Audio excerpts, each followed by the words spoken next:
pour ce que l'Esprit veut nous donner ce matin, je vais vous inviter à tourner dans 1 Samuel, chapitre 12.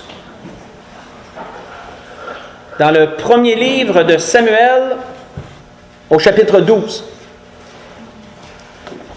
On va lire à partir du verset 16. Pour vous mettre dans le contexte, le peuple avait demandé un roi à Samuel, car il voulait être semblable aux autres nations, qui avaient un roi corporel qui marchait devant eux. Et même si l'Éternel était leur roi, mais ça ne leur suffisait pas. Ils voulaient avoir quelqu'un de physique, quelqu'un qu'ils pouvaient voir devant eux.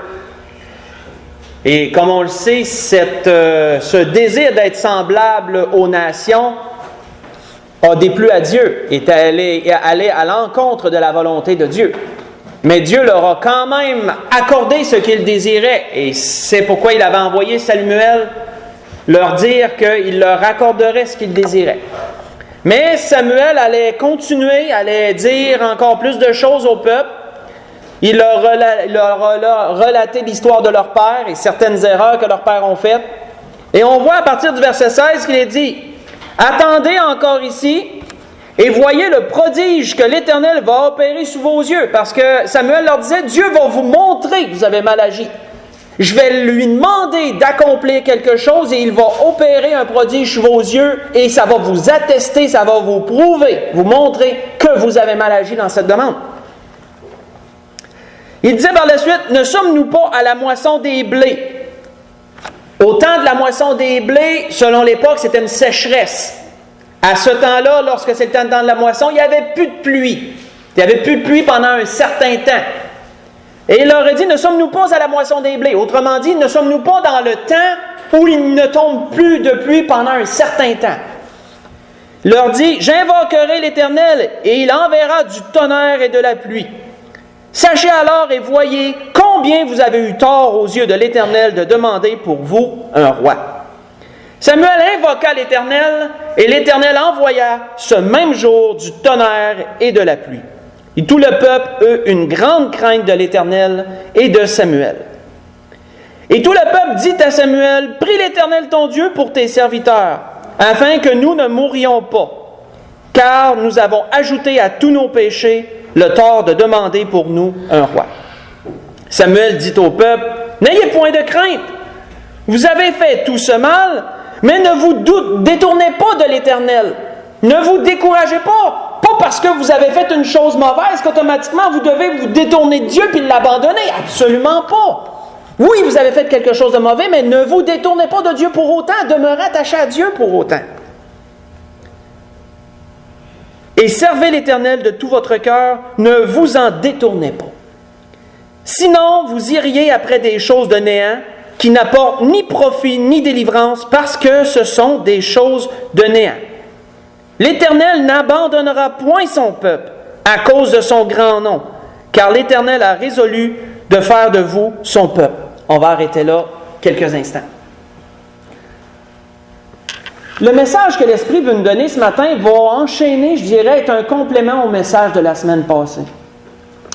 La semaine passée, Dieu nous a attesté, selon la parole, qu'il était un Dieu qui écoute les prières. Que Dieu écoute les prières et que Dieu exauce les prières. Et avec ce que Samuel nous a montré, ici, on en a encore une grande preuve. Samuel a mis un signe devant le peuple pour dire « Dieu va vous montrer que vous avez mal agi. » Et Samuel a demandé de la pluie dans un temps de sécheresse, dans le temps de la moisson qu'il n'y en avait normalement plus. Dieu a écouté la prière de Samuel, Dieu a exaucé la prière de Samuel, il est tombé une forte pluie, qui leur a montré que oui, ce prodige venait de Dieu, ça ne peut pas être la nature, ça ne peut pas être un hasard ou quelque chose qui devait arriver comme ça, c'est Dieu qui l'a permis. C'est ce qu'on a vu la semaine passée, Dieu écoute, Dieu exauce, et nous ne devrions jamais douter que Dieu écoute les prières, parce que c'est dans sa nature d'écouter. Voyons qu'est-ce qu'il est dit au verset 23. Qu'est-ce que Samuel a répondu au peuple? Parce que le peuple lui a demandé, prie pour nous. Prie pour nous parce qu'on comprend qu'on a péché. Dieu vient de nous le montrer, là. Il vient de faire un miracle, vient de faire quelque chose qui atteste que oui, on s'est trompé. On a eu tort, on a ajouté un autre péché par-dessus les péchés qu'on commet déjà. Prie pour nous. Et voyons ce que Samuel dit. loin de moi aussi de pécher contre l'Éternel, de cesser de prier pour vous. Je vous enseignerai le bon et le droit chemin. Et on termine avec le verset 24. Craignez seulement l'Éternel et servez-le fidèlement de tout votre cœur, car voyez quelle puissance il déploie parmi vous. On va arrêter là. Arrêtons-nous, frères et sœurs, sur ce que Samuel a dit, et on va creuser cette pensée. Samuel dit, loin de moi de pécher contre l'Éternel, de cesser de prier pour vous. Comprenons-nous ce que ça implique, ce que Samuel vient de dire. S'il aurait cessé de prier, ça aurait été un péché envers l'Éternel. C'est quelque chose de grand, là. Loin de moi de pécher contre l'Éternel, de cesser de prier pour vous. Ça, c'est lourd de sens, frères et sœurs. Ça devrait nous remettre en question ce matin, quelle place accordons-nous à la prière dans nos vies? Samuel dit que ça aurait été un péché d'arrêter de prier. C'est pesant. Et ça, l'Esprit veut nous amener ce matin, quelle place est-ce que la prière occupe dans nos vies? Posons-nous donc cette question. Observons donc notre vie en ce sens. À quelle place accordons-nous la prière? Accordons-nous la prière dans notre vie? Et pour bien cerner tout ça comme de raison, c'est bien de mettre des balises, de mettre la clôture pour voir où est-ce qu'on se situe sur le terrain. C'est une image. Vous savez que je suis un homme imagé. Mais pour mettre une clôture, on va se poser certaines autres questions qui vont nous aider à baliser tout ça et bien comprendre où est-ce qu'on se situe personnellement. On va se poser certaines questions pour bien cerner cela. Quelle place occupe la prière dans nos vies? Première question, quand devrait-on prier? Ça va être des questions simples. Certainement que les questions vont venir et vous allez vous dire, ben oui, mais c'est ça la réponse. Posons-nous quand même les questions. Quand devrions-nous prier? Tournons dans 1 Timothée, chapitre 2, pour voir cela. 1 Timothée, chapitre 2. Le message de ce matin va encore être axé sur la prière. Et comme je le répète souvent à l'Église, lorsque l'Esprit nous garde sur un sujet, ben il faut le creuser. Il faut vraiment y accorder l'importance que l'Esprit y accorde. Bien sûr. Parce qu'on voit qu'à toutes les semaines, parfois c'est un message, parfois c'est un autre message, et l'Esprit ne demeure pas toujours sur les mêmes sujets plusieurs fois d'affilée. Mais ça l'arrive parfois. Ça l'arrive parfois. Donc, il y a quelque chose à aller chercher de plus lorsque l'Esprit le fait. Dans 1 Timothée, chapitre 2, on va lire le verset 1 à 3, où l'apôtre Paul met sans conteste une réponse à cette première question. Quand devrions-nous prier? L'apôtre Paul dit donc, j'exhorte, avant toute chose, à faire des prières, des supplications, des requêtes, des actions de grâce pour tous les hommes, pour les rois, pour tous ceux qui sont élevés en dignité, afin que nous menions une vie paisible et tranquille, en toute piété et honnêteté. Cela est bon et agréable devant Dieu notre Sauveur, qui veut que tous les hommes soient sauvés et parviennent à la connaissance de la vérité. Arrêtons là. Voyons ce que Paul disait. Arrêtons-nous sur ce que Paul disait. Paul dit, j'exhorte avant toute chose à faire non des actions de grâce, non des requêtes, mais des prières. Premièrement, j'exhorte à faire des prières, mais premièrement, avant toute chose. La prière, frères et sœurs, devrait être avant absolument toute action que nous allons mener. Elle devrait être avant qu'une journée commence. Elle devrait être avant que telle décision soit prise. Elle devrait être avant que telle action soit portée. La prière devrait avoir la première place, en tout temps. Avant toute chose, disait l'apôtre Paul. Et le toute chose, comme de raison, ne met pas de limite aux choses en question. Avant toute chose. Non après. Non pendant. Avant toute chose. On voit que dans les psaumes, David avait bien imagé cela, sa façon à lui d'opérer, d'agir. David dit à l'Éternel, prête l'oreille à mes paroles, ô Éternel, écoute mes gémissements, sois attentif à mes cris, mon roi et mon Dieu, c'est à toi que j'adresse ma prière. Et il dit par la suite, Éternel, le matin tu entends ma voix, et le matin je me tourne vers toi. Et je regarde, disait David, dans le psaume 5. Psaume 5, verset 2 au verset 4. David accordait une grande importance, et ça a déjà été souligné dans les messages précédents, de commencer la journée par la prière. Avant toute chose, rentre aussi là, le matin, quand on se lève, de commencer notre journée par la prière. David disait aussi à un autre endroit, « Ô Éternel, j'implore ton secours, et le matin, ma prière s'élève à toi. » Dans le psaume 88, verset 14. Donc, à cette première question, la réponse est claire. Quand devrions-nous prier? Avant toute chose. Avant de commencer quoi que ce soit. Et même une journée. Ça implique ça. Posons-nous, là, on met des balises tranquillement. Posons-nous donc une autre question. Devrait-il y avoir un temps précis pour prier? Tournons dans Éphésiens chapitre 6 pour cela. Devrait-il y avoir un temps précis pour prier?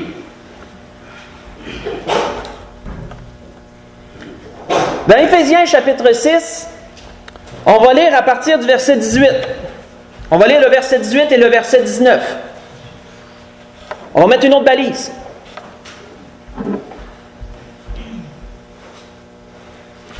Toujours, frères et sœurs, avec la même question de départ, quelle place occupe la prière dans nos vies? C'est le point de départ, ça. Donc, quand devrions-nous prier? En tout temps.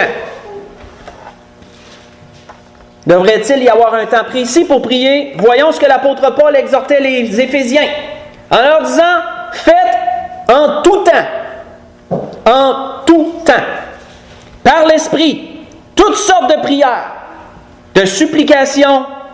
Veillez à cela avec une entière persévérance et priez pour tous les saints. Priez pour moi, afin qu'il me soit donné, quand j'ouvre la bouche, de faire connaître hardiment et librement le mystère de l'Évangile. Arrêtons là. Donc, à cette deuxième question, réponse tout aussi claire. Paul disait à Timothée, avant toute chose, et Paul dit aux Éphésiens, en tout temps. Donc, en tout temps veut dire qu'il n'y a pas de temps précis. Ça devrait être toujours le temps. En tout temps. Et notons que les supplications ne viennent pas avant les prières, elles viennent après. Faites en tout temps par l'Esprit toutes sortes de prières. Premièrement, prières de supplications. Et nous serions étonnés, frères et sœurs, dans tout ce qu'on lit dans les Écritures, si on s'attardait à quel point la prière vient avant chaque autre sujet. Si on prendrait le temps de faire cette recherche, on verrait que la prière vient toujours avant tout autre sujet. Elle est toujours en premier.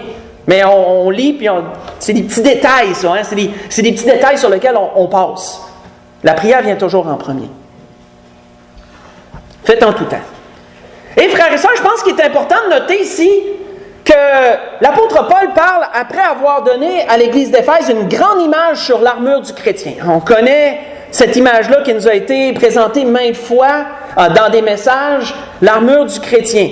Comment que chaque partie, l'apôtre Paul en prison, on croit que lorsqu'il était en prison, qu'il a écrit cela, il regardait un homme, un soldat qui gardait la geôle, et il a regardé les pièces d'armure que l'homme portait sur lui, et il a imagé, l'esprit il a apporté quelque chose, il a imagé chaque pièce par rapport à une chose spirituelle. L'épée de l'esprit, bouclier de la foi, les chaussures de zèle, etc., etc.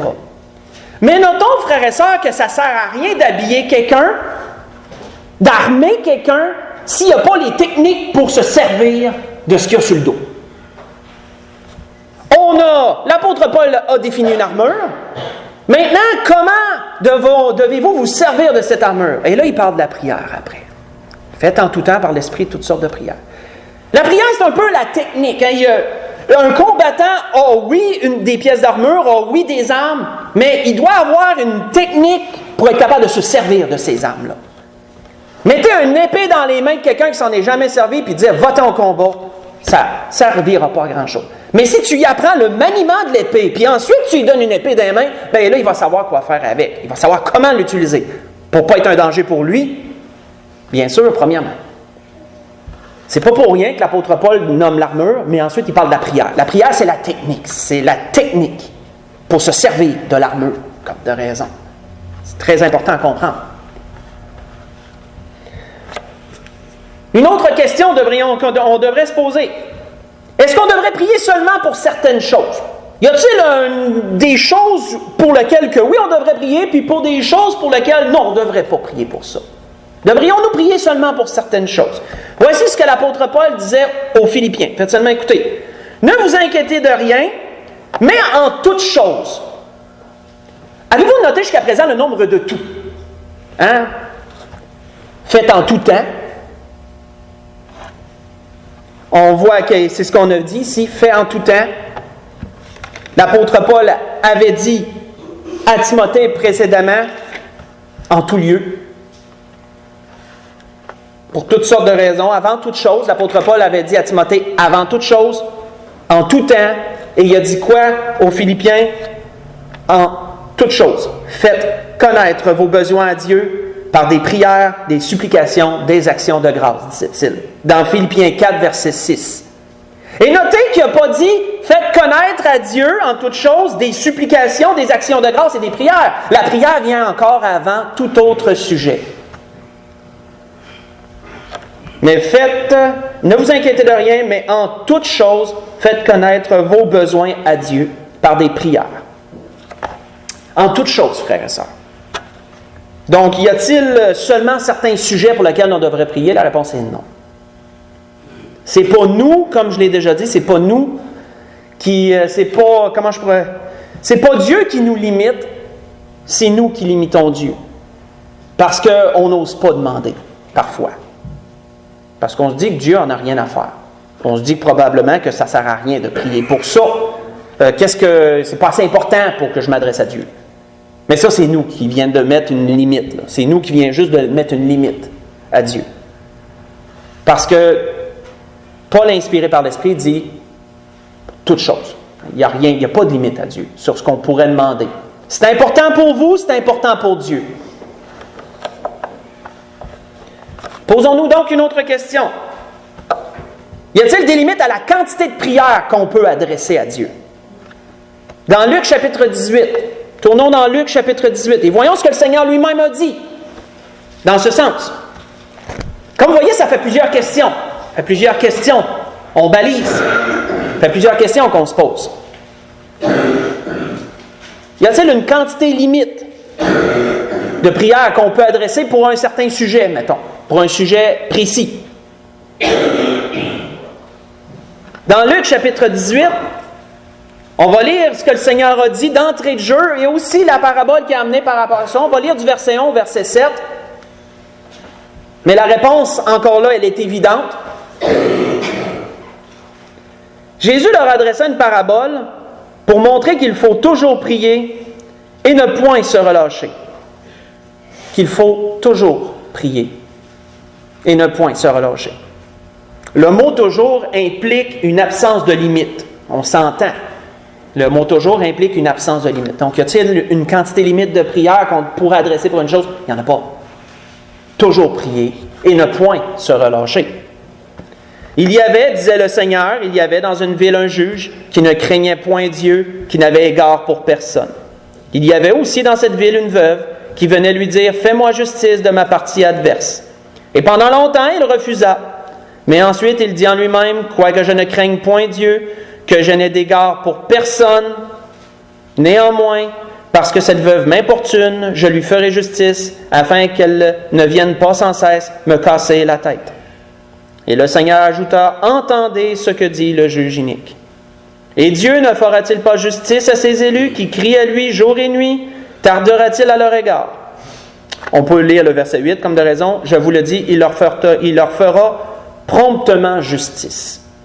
Mais quand le Fils de l'homme viendra, trouvera-t-il de la foi sur la terre? Disait le Seigneur. Donc, y a-t-il une quantité limite de prières qu'on peut adresser pour un certain sujet? Non. Toujours prier et ne point se relâcher. Comme l'apôtre le disait aux Thessaloniciens, il leur disait « Priez sans cesse ».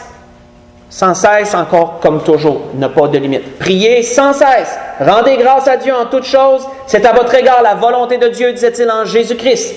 1 Thessaloniciens 5, verset 17 et verset 18. Quand nous parcourons les Écritures, frères et sœurs, on peut voir à quel point la prière a toujours été prisée par Dieu. Elle a toujours été considérée par Dieu comme quelque chose de supérieur, comme quelque chose d'extrêmement important.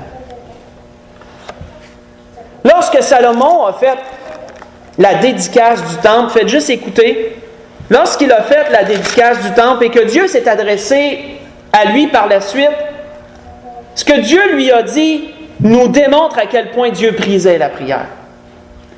Dieu lui avait dit, si mon peuple sur qui mon nom est invoqué, sur qui est invoqué mon nom, s'humilie et prie, cherche ma face, et s'il se détourne de ses mauvaises voies, j'exaucerai des cieux, je lui pardonnerai son péché, je guérirai son pays.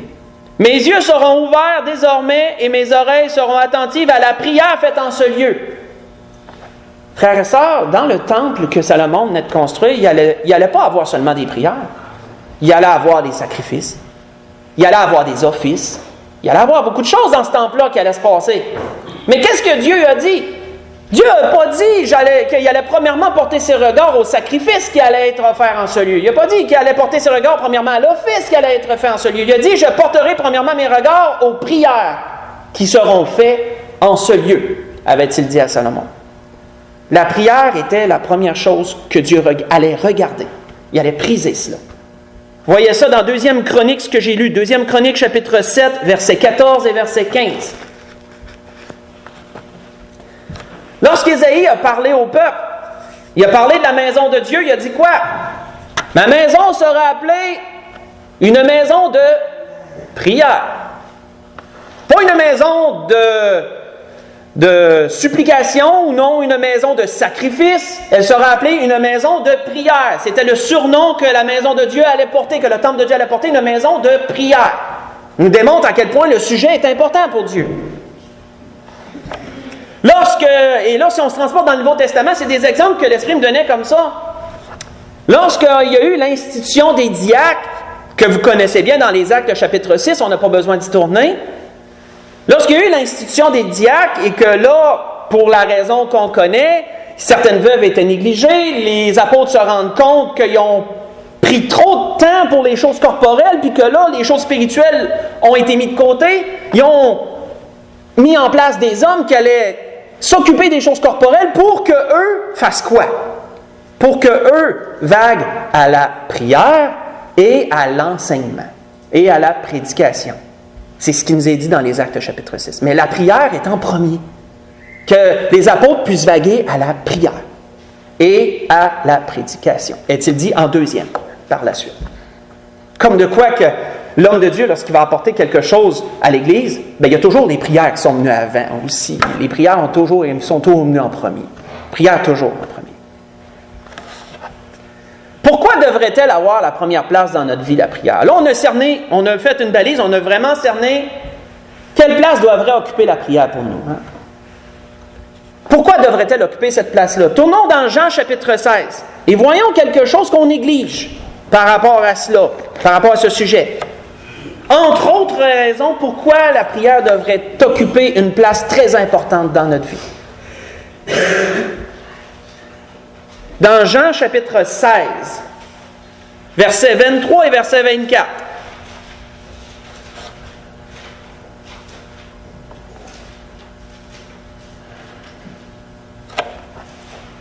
Dans ce dernier message que Jésus donnait à ses disciples avant d'aller souffrir, Jésus leur a dit beaucoup de choses, leur a parlé du Saint-Esprit, etc. Mais entre autres, il leur disait, en ce jour-là, en parlant du jour où tout sera accompli, qui comprendrait bien des choses, en ce jour-là, vous ne m'interrogerez plus sur rien. En vérité, je vous le dis, ce que vous demanderez au Père, il vous le donnera en mon nom. Jusqu'à présent, vous n'avez rien demandé en mon nom. Demandez et vous recevrez, afin que votre joie soit parfaite, avait-il dit. On sait que demander, le Seigneur sous-entendait la prière. Parce que c'est quoi la prière? Premièrement, la prière, c'est une demande. La prière, c'est toujours une demande. C'est le sujet. Quand on prie, on demande. Donc, le Seigneur parlait de prière ici. Demandez et vous recevrez. Mais pourquoi? Qu'est-ce que Dieu fait nous fait à travers la prière afin que votre joie soit parfaite. Frères et sœurs, un des effets négligés de la prière, c'est l'effet psychologique et émotionnel que ça peut produire chez celui qui l'a fait. Frères et sœurs, la prière est non seulement une demande pour l'enfant de Dieu, c'est une thérapie. Ça peut être une thérapie. C'est négliger ce que Dieu produit en nous par la prière. Pourquoi la joie serait-elle parfaite si la personne priait? C'est ce que Dieu donnerait à travers la prière qui produit cette joie-là. C'est quelque chose qu'on néglige, ça. Comme Salomon avait dit dans les Proverbes, c'est la bénédiction de l'Éternel qui enrichit et il ne la fait suivre d'aucun chagrin. Dans Proverbe 10, verset 22. Ce que Dieu peut produire à travers la prière. Qu'est-ce que l'apôtre Paul prescrivait aux Philippiens? Le Seigneur nous parle de joie parfaite. L'apôtre Paul disait d'autres choses aux Philippiens, mais qui va dans le même sens. Il avait dit, ne vous inquiétez de rien, on l'a lu tantôt, mais la suite. Mais en toute chose, faites connaître vos besoins à Dieu par des prières, des supplications, des actions de grâce. Et qu'est-ce que ça allait apporter? Qu'est-ce que Dieu allait donner à la personne à travers la prière? Et la paix de Dieu, qui surpasse toute intelligence, gardera vos cœurs et vos pensées en Jésus-Christ. Le verset suivant, qui est le verset 7 de Philippiens chapitre 4. La prière, frères et sœurs, peut procurer une grande joie. Elle peut procurer une grande paix. On sait que ça vient de Dieu. On sait que ces choses viennent de Dieu. Mais à travers quoi Dieu la donne-t-il? À travers la prière. Et si vous vous attardez là-dessus, si, mettons, vous méditez sur ce l'Esprit nous donne ce matin, et que vous notez que si vous êtes dans une grande angoisse, et que vous vous mettez en prière sérieusement, sincèrement, souvenez-vous, hein, Dieu écoute, Dieu exauce, si tu es sincère. Ce qu'on met entre les deux, nous, c'est la sincérité, on en a parlé la semaine passée de ça. Si tu te mets en prière sincèrement, pour un besoin quelconque, Dieu t'écoute, ça c'est clair. Dieu va t'exaucer. Mais vous êtes-vous déjà attardé sur la façon que vous alliez vous sentir après la prière? Comment vous alliez être à l'intérieur? Mais je peux vous dire que personnellement, j'ai fait l'exercice à maintes reprises. Et si j'étais troublé, je me sens plus en paix après la prière. Si j'étais dans la peine, je me sens moins en peine après la prière. Parce que c'est une thérapie. Dieu produit ça à travers la prière. Ça, on ne s'arrête pas souvent là-dessus. Les effets de la prière sur nous. À quoi la prière nous donne-t-elle accès? On va se poser encore une autre question. Dans les Actes chapitre 4, tournons-y. On s'en va tranquillement vers la conclusion, mais comme voyons, on cerne beaucoup de choses à propos de la prière. À quoi la prière nous donne-t-elle accès? Entre autres. Sur le plan psychologique, sur le plan émotif, la prière peut faire beaucoup de choses pour celui qui la pratique, celui qui la met en pratique. Parce que Dieu accorde une grande importance à la prière. Mais ce à quoi elle peut nous donner accès aussi. Bien sûr, on va lire une situation dans les Actes chapitre 4 à partir du verset 23. On va lire la situation pour bien comprendre et voir à quoi tous ceux qui se sont mis en prière ont eu accès.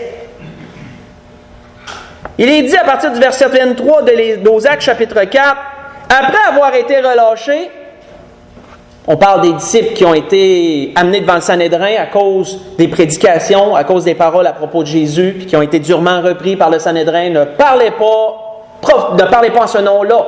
Ne prêchez pas en ce nom-là. Après avoir été relâchés, ils allèrent vers les leurs. Les leurs, c'est qui? C'est l'Église. Les leurs, c'est tous ceux, c'est l'assemblée des chrétiens, des croyants. Ils allèrent vers les leurs et racontèrent tout ce que les principaux sacrificateurs et les anciens leur avaient dit. Lorsqu'ils l'eurent entendu, ils élevèrent à Dieu la voix. J'aime bien le tous ensemble. J'aime bien ça, moi, le tous ensemble, parce que ça me démontre l'unité qu'il y avait. Le tous ensemble et dire, Seigneur, toi qui fais le ciel, la terre, la mer et tout ce qui s'y trouve, C'est toi qui as dit par le Saint-Esprit, par la bouche de notre Père, ton serviteur David, pourquoi ce tumulte parmi les nations et ces vaines pensées parmi les peuples? Ça, je pense, c'est dans Psaume chapitre 2, si ma mémoire est bonne. Il relate un peu ce que David a dit dans un psaume.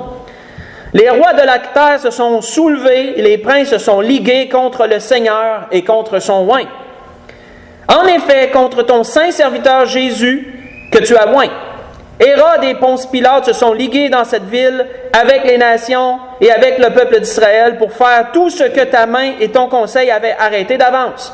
Et maintenant, Seigneur, vois leurs menaces et donne à tes serviteurs d'annoncer ta parole avec une pleine assurance, en étendant ta main, pour qu'il se fasse des guérisons, des miracles et des prodiges par le nom de ton saint serviteur Jésus.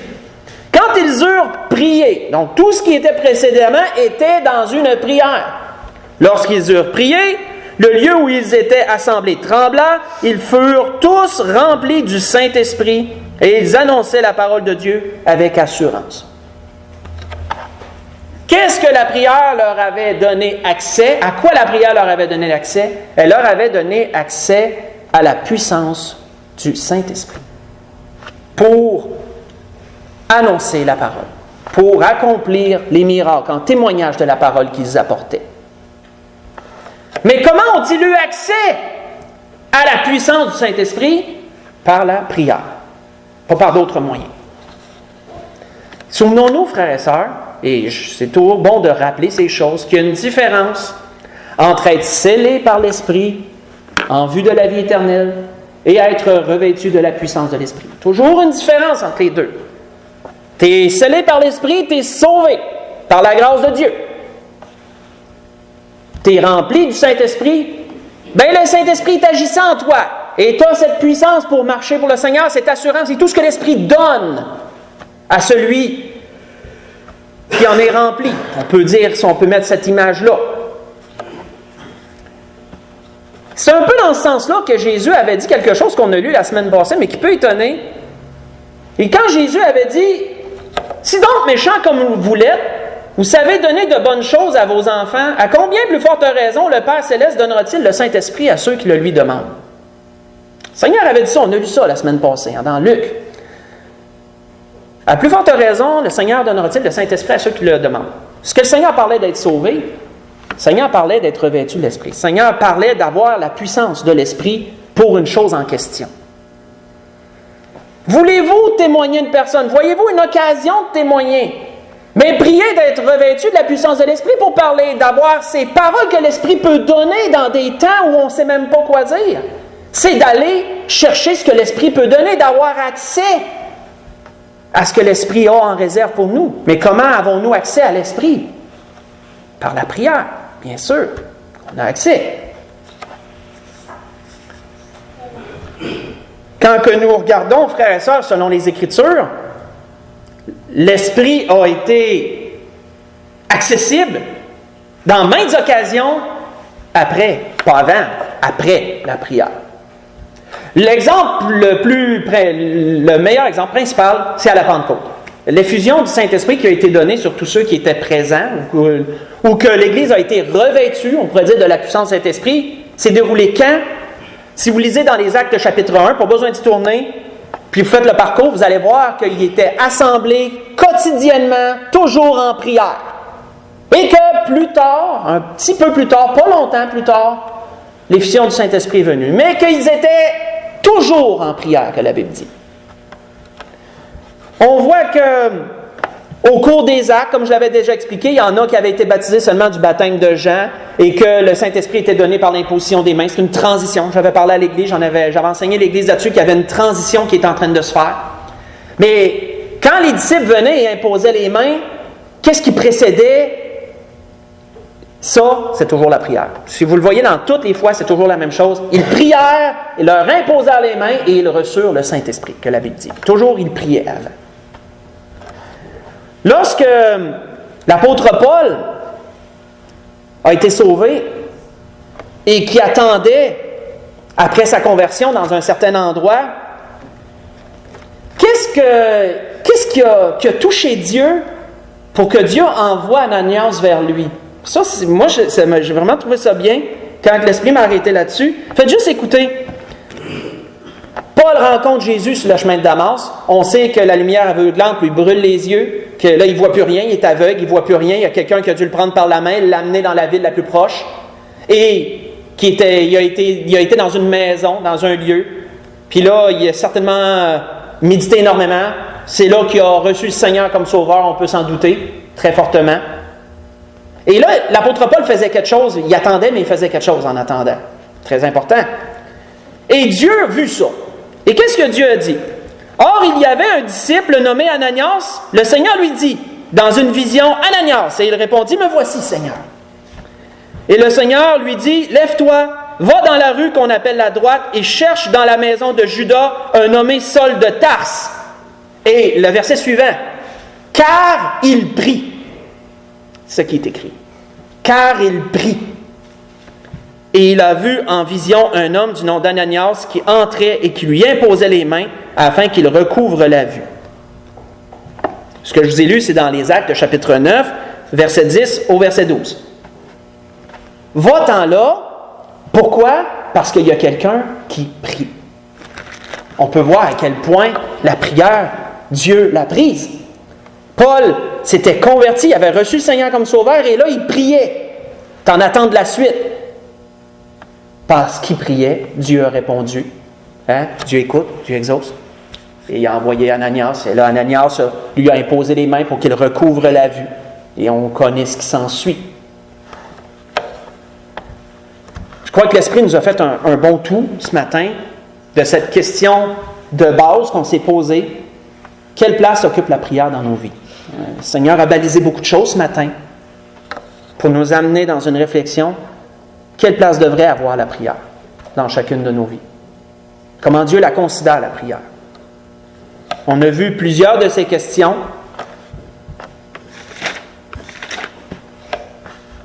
On a vu quand devrait-on prier?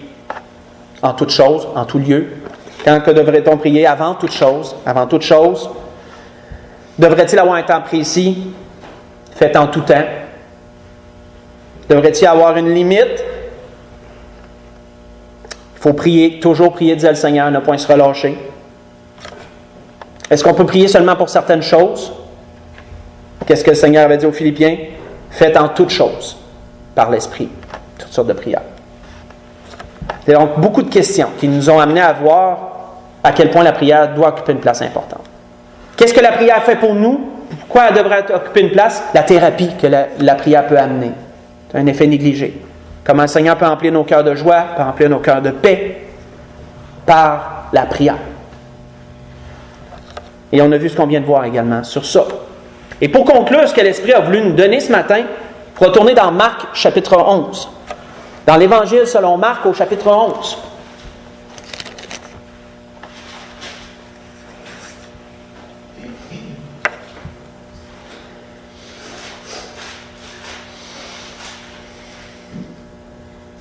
L'Évangile selon Marc, chapitre 11, on va lire à partir du verset 22 jusqu'au verset 26 pour conclure ce que l'Esprit a voulu nous donner ce matin en ce sens.